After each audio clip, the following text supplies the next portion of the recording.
Hello, I'm JW.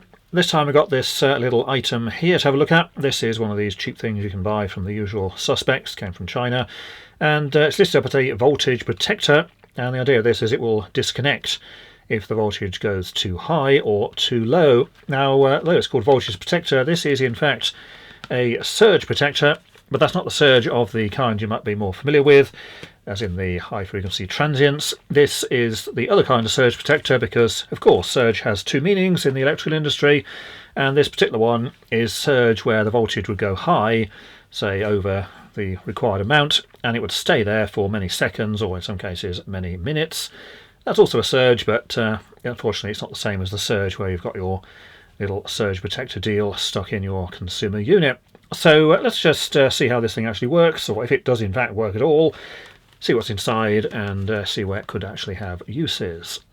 So this is the item here. It's in a box, voltage protector it says, and so this is really about disconnecting when the voltage is too high or too low.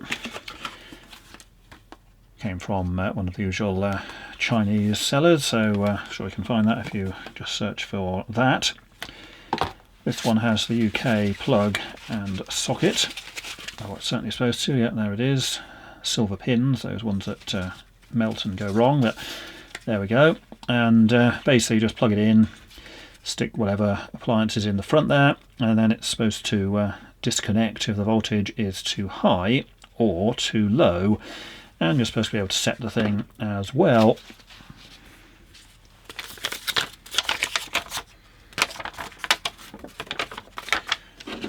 That does come with the old instructions there, all of which are in English in this case, so that's something.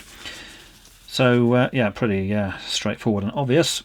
So as we're going to see, it's got over voltage, default set to 260, and under voltage 175. Delay time, so presuming it's to turn on after that delay, assuming one of these is met, and voltage correction presumably is just to adjust it if it's showing voltages which are way off. So let's plug it in and see what actually does. So by default it should just presumably only work between 175 and 260, and if it's over that then it presumably will not. Now I've got a outlet here which we can plug in, so nothing plugged into the front of course. So this is presumably the delay, which I believe was set to 10 seconds by default.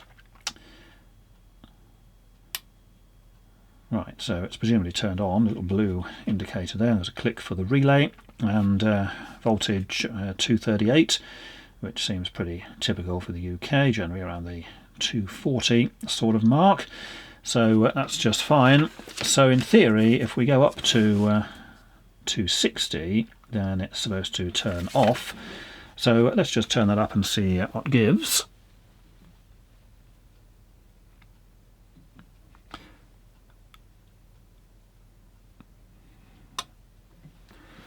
Well, yeah, we went off at 260, so that seems to be appropriate, and presumably AH is alarm high, so that's something.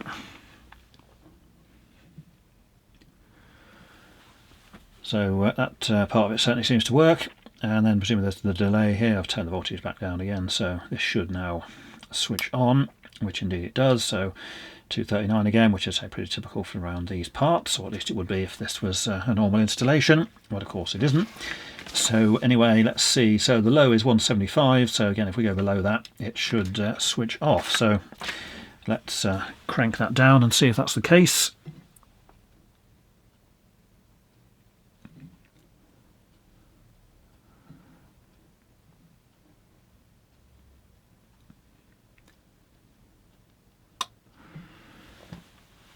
Yeah, well there it goes, down to 172, and it's AL, so that's presumably alarm low, and again it's going to presumably just sit there forever while the voltage is too low.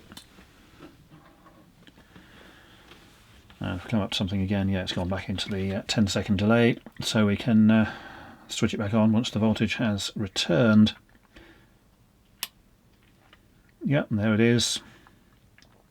So 237 again, and the little lights on it. It does obviously work as described.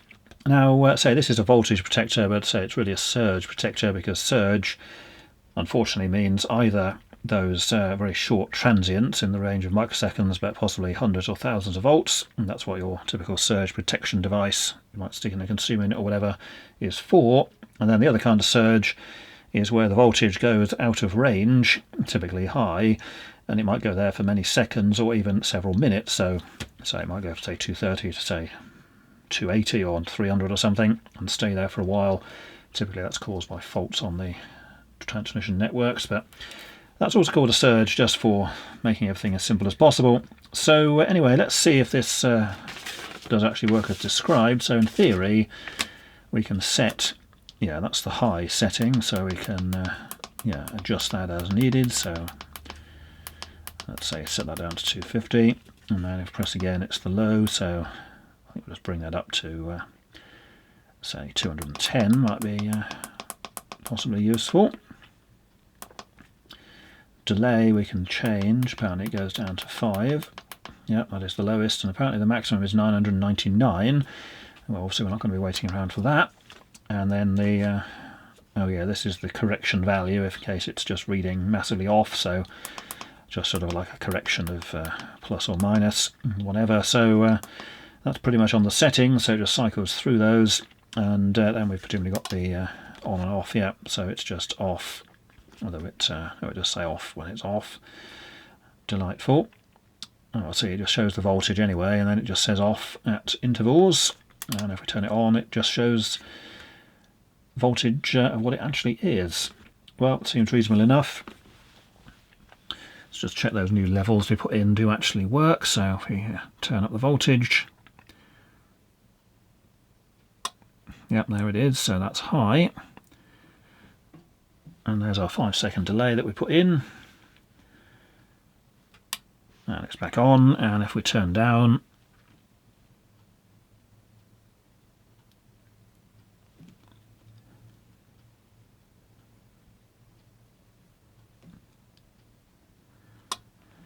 yep, there it is on the low setting, and if we come back it goes into its delay settings there, and we'll no doubt switch it back on. So that all seems fine. So apparently works as described. Socket on the front looks to be pretty standard as the UK goes. It's got the shutters on it. The back has got 3 pins, which do look to be in the correct sort of dimension, and the earth pin is solid metal. Although I say it's that silver coloured metal, but nevertheless it's not sleeved or anything. The others do look to be in the appropriate size, so fairly reasonable. So let's have a look what's inside. A couple of screws there, and they look to be those evil triangular jobs, or those tri-wing things, whatever they're called. So of course that's just done to annoy people. So yes, it's the tri-wing or whatever it's called style, but nevertheless we have those, so we can open it. All of these supposed security type screws are just meaning that everyone has to have 4 million different types of screwdriver bit. It doesn't actually achieve anything other than selling lots of extra bits, and yes, it's got the sort of 3-prong affair there. So that certainly does look to be all of the screws. So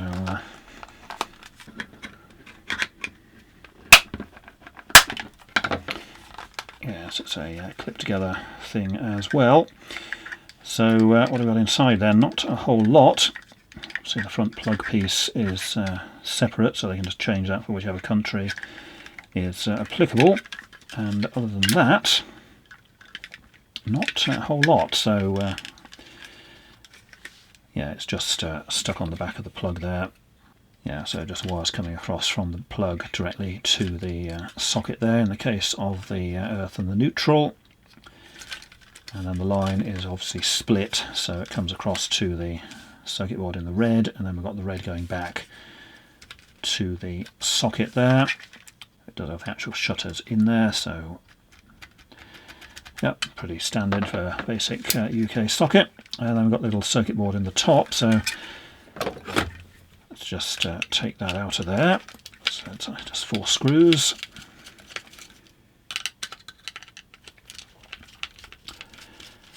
White box there is obviously the relay that switches the output when required. Now, this thing's all very well, and obviously it will do as described, but of course it only works for a single device or whatever's plugged into the front, so in that regard it's going to be fairly limited, but such things like this for a whole building do exist. They're also not made in this form factor, but nevertheless they are a thing which exists there. So yeah, the front is just literally the panel, and it's just a bit of plastic there where you are basically just pressing through onto the little buttons here. So I've got the relay there, which is rated 16 amps 250, so that's absolutely fine, and 15 amps at 125, so they presumably make this for 120 volt countries as well. But yeah, that's absolutely fine, assuming that rating is valid. It's a 24 volt DC coil. So we've basically got the line neutral coming in here. We've got a metal oxide varistor there across the incoming, so that's something. Not a very big one, but obviously limited by the size of the circuit board. And then not a great deal on this side. Rather large yellow capacitor there. 0.27 microfarads at 275 volts AC. That's just about doable. So let's see there, it is an X2, or at least it claims to be an X2, so that's something. A little resistor there, probably for the inrush current, and then a couple of electrolytic capacitors here, no doubt for the DC power supply side, and that is pretty much it on this side, other than the relay itself. And on the back, 7-segment display there, just the usual one, and I've left the film on that, which is rather tiresome. Yeah, so we'll remove that. So it's a bit more matte finished rather than super shiny. 4 buttons along the bottom, which are just the ones that poke through to the front plastic, and not a whole lot going on the top. A couple of capacitors over there, resistors over there, a couple of what look like transistors there, and then a single chip, which no doubt is doing pretty much everything. Well, there's the chip there. I'll see if there's any kind of data sheet available for that, although it doesn't look particularly promising from the state of that one, but nevertheless there it is. The rest of the board, not a whole lot going on, so just various passive components there along the top there. It looks a bit wonky there, doesn't it, on the side there? Yeah, just a load of resistors there, buttons along the bottom, and little LED in the middle there, and a few more resistors, and then we've got a couple of either diodes or transistors up the side there. They may have markings, but as is usually the case, extremely difficult to get any markings or info off of those. Now this bit of foam just sort of covers over the middle there, doesn't actually cover a whole lot there. Bridge rectifier in the middle there, it's also going to be for the power supply, so just AC in and then the DC out. Rather ugly solder blodge in the middle there. I have put a slot around that one, that's basically the wire connection on the back. Yeah, so there's the red wire, that's basically the switched output from the relay, so that's certainly not terrible. I've put an isolation slot around that. And then there is a decent distance around the bottom here between that and the track immediately just below. So, and then here, this is the wire, basically the relay input here. And again, they have put a slot there, a bit close to that little LED there, but again, there is a slot in there. So again, it's not absolutely terrible design. Some effort has been made. So yeah, it's not a huge amount going on there. It's basically just a little power supply at the bottom. Single chip obviously does everything. See the various lines coming across to the display in the middle, and then there's going to be some others which no doubt go down to the buttons along the bottom. And then the back there, just those two electrolytic capacitors, 47 microfarads, 50 volts, so that's plenty. Apparently it's a 24 volt supply, but anyway, nothing else to really report there. So the capacitor does claim to be an X2 variety, 275 volts AC and 0.27. and then that resistor there presumably going to act as a inrush limiter, and obviously a fairly crude sort of fuse if it decided to combust itself. And the resistor there, fairly small one, but nevertheless it has got that, and that's just directly across the line of neutral supply there. So possibly a bit of protection there in the case of something going horribly wrong with a big old transient coming in. So that's it basically out together, just the two screws to go in. And if you didn't know about screws in plastic, if you turn it back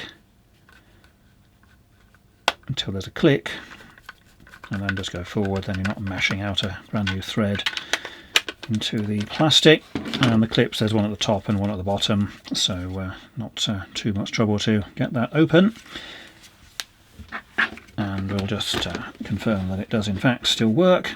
So yeah, there's that 5-second delay we set before, so it obviously does remember it even when the power's been removed. And there we are, back to our fairly normal voltage of 236. And again, you just turn it on and off with that as required. So that's a look at that thing. It seems to be reasonably well made and does work as described, and certainly would switch off if voltage went out of range. Bearing in mind though it is only for a single piece of equipment, so whilst it will protect presumably whatever's plugged into it, it's not going to do anything for the rest of the stuff in your building if some major problem occurs with the voltage, but nevertheless it does do things as intended. Now there are devices you can get for whole installations which cut it off if the voltage is too high or low, and may have a look at those at another time. But until then, thanks for watching.